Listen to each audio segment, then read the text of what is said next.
Broncos rookie quarterback Drew Lock had his second ever start in the NFL on Sunday. He started for the Broncos in Houston. His team beat the Texans 38-24.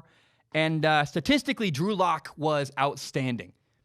He was 22 for 27 passing. He only had 5 incompletions on the entire day. He had 309 yards passing, 3 touchdowns. He did have an interception. Now, honestly, this will make Broncos fans mad, but hear me out before you get mad. I think despite the good numbers, Drew Lock actually played a pretty ugly football game. There's a lot of, which is it's a good thing. If you're a Broncos fan, don't get mad at me. Listen, hear me out.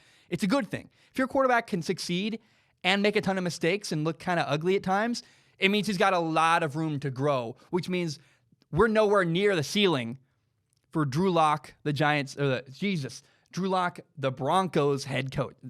What am I saying? Drew Lock is the Broncos quarterback, and he's nowhere near his ceiling. He's got a lot of room to grow. English is hard, man. You know, why do I talk for a living? I have no idea. It's very difficult for me.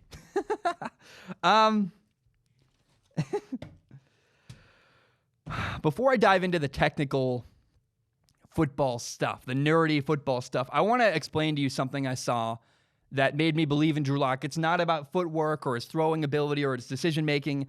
I saw this one thing when I was watching Drew Lock, and he had to go, oh, yep, Drew Lock has it. Whatever it is, that it factor, Drew Lock has it. When you get in the heat of the moment, I think a great analogy is you're in traffic, you're late, and you take a wrong turn. You're like, man, we're already 5 minutes late. We got to be there. We're running late, and someone's giving you directions, and there's just a lot going on around you. How do you respond to that moment? Literally, like, how do you react in that stressful moment? Are you the kind of person that goes, it's all right, we'll figure out where the right turn is? Do you just stay calm, and do you figure out a new course of action and figure out a plan to get what you need to get done? Or are you the kind of person who goes, and your chest tightens up, and you panic, and you start sweating, and you get angry because, there's a pedestrian, and there's this, and there's that, and how do you respond in a chaotic, stressful moment, or just a big moment in your life? Either people have that calming reaction where the world seems to slow down around them and they have clarity, or some people panic. Drew Lock looks calm and composed in his biggest moments I've seen him play.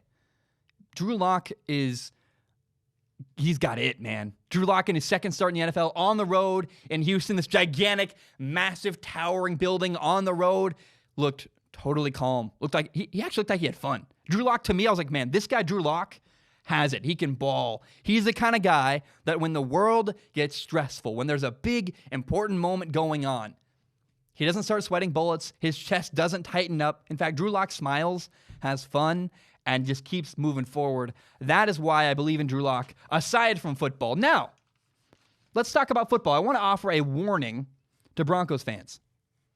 On Sunday, Drew Lock succeeded a lot in spite of himself. He had a lot of success. He looked really good. Well, he didn't look really good, but the numbers look really good, right? The final product, the result is like, wow, 5 incompletions, 300 yards passing, 3 touchdowns. You won by a lot. But the truth is, he's got a lot of growing to do. He had sloppy footwork.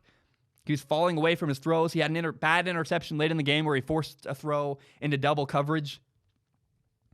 And he got a lot of help from his tight end, Noah Fant. Noah Fant is phenomenal. And he made some plays that made Drew Lock's numbers look a lot better than they should have been. He made some tough catches. He made some plays where he'd break a tackle and run after the catch.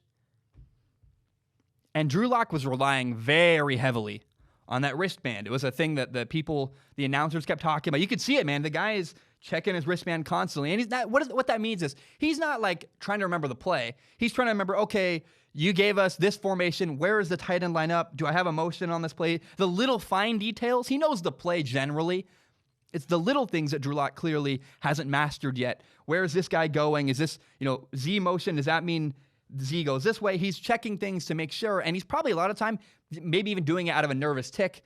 I heard the play call. I think I know it, but let me just double check to make sure I have it right before I run this play, because he doesn't want to screw up. It's like a nervous tick he has is to check that wristband. It just tells me he hasn't mastered their offense yet, which you can't expect. He's a rookie quarterback. But here's the fear. Drew Lock has had success despite the fact he hasn't mastered that offense, despite the fact that he has some sloppy footwork and he's falling away from some throws. Now, I think he's going to keep working and getting better, but he needs to keep working and he needs to keep getting better. The fear is that he lets his foot off the gas. It's easy when you have a little bit of success early to get complacent and to not put your foot down and keep driving forward and saying, no, I still need to keep getting better. I still need to keep getting better and keep doing more and more and more. We saw some great stuff from Drew Lock, man. He threw a touch when he needed to. I love his mobility. He had a great throw on the left sideline. And even though he was a little bit late to the throw, he threw a perfect dime over that left shoulder, man. It was awesome. Drew Lock is really talented, and there's a really high ceiling here, but he's got to keep working to reach that ceiling. He can't get complacent and let his foot off the gas at all. And, man, I read a story. It was after the Broncos game. And it said the Broncos plan to keep their offensive coordinator, Rich Scangarello. I was like, yeah, duh.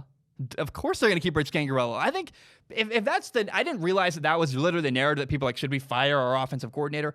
If that's really a narrative that went on in Denver, people in Denver, y'all are stupid. I'm really sorry. I cannot believe that was ever a discussion. What's going on? You got Joe Flacco at quarterback, an unmotivated guy who I really am frankly convinced Joe Flacco doesn't love football. Watch Drew Lock, the joy Drew Lock plays with, and then I watched Joe Flacco a lot this year. He did not look like he was having fun, didn't look happy to be there. Drew Lock enjoys the game of football in a way that I do not believe Joe Flacco does. So Rich Scangarello had to deal with Joe Flacco for a bit of this year. Then he got Brandon Allen. Brandon Allen was a quarterback. I think he'd been in the league for like 3 years. He'd never played a game before this year in his entire life in the NFL. Rich Scangarello found a way to win with Brandon Allen, a no-name, no offense, but a no-name quarterback, I think from Arkansas, believe it, no idea. A no-name quarterback, Brandon Allen, and Rich Scangarello still found a way to win games. And now with a rookie quarterback, Drew Lock, Rich Scangarello is doing such a good job creating a good game plan, keeping things simple, but also challenging Drew Lock. They're running great screen passes. They have well-designed plays. Rich Scangarello, the offensive coordinator in Denver, apparently is underappreciated. I didn't realize his job was ever a concern, and so I cannot believe that was ever a consideration. Did people really consider firing Rich Scangarello? Because that's stupid if that was the case. He's a wonderful, really good offensive coordinator, and people in Denver are so lucky. Rich Scangarello is the guy in charge of Drew Lock's development. He is a fantastic offensive coordinator, and he understands how to help a young quarterback develop and be successful. I'm so impressed. I think he's the right guy. And I think it's a shame that it was ever even in doubt that he would be the right guy in Denver. In fact, look, I'm changing my tune on something. I've always said, young quarterbacks shouldn't have a defensive-minded head coach. And I've said, I don't like that. I don't like that. Here's the reality. A defensive-minded head coach doesn't work with the quarterback. If you're going to have a defensive-minded head coach, all you got to do is figure out you got to have a good offensive coordinator. Apparently, look at Vic Fangio with the Broncos. I've had this theory for a long time that defensive-minded head coaches can't work with a young quarterback. I think I'm just wrong about that. I think it's just silly. Because as long as you get the right person on offense, as long as you get the right offensive coordinator to work with that young quarterback, it doesn't matter who the head coach is, whatever slant offense or defense the head coach has, as long as the offensive coordinator is right. The way we're seeing in Denver with Rich Scangarello and Drew Lock, as long as the offensive coordinator is right, it doesn't matter who the head coach is. I'm going to change my tune. I think defensive-minded head coaches can actually work with young quarterbacks better than I initially believed.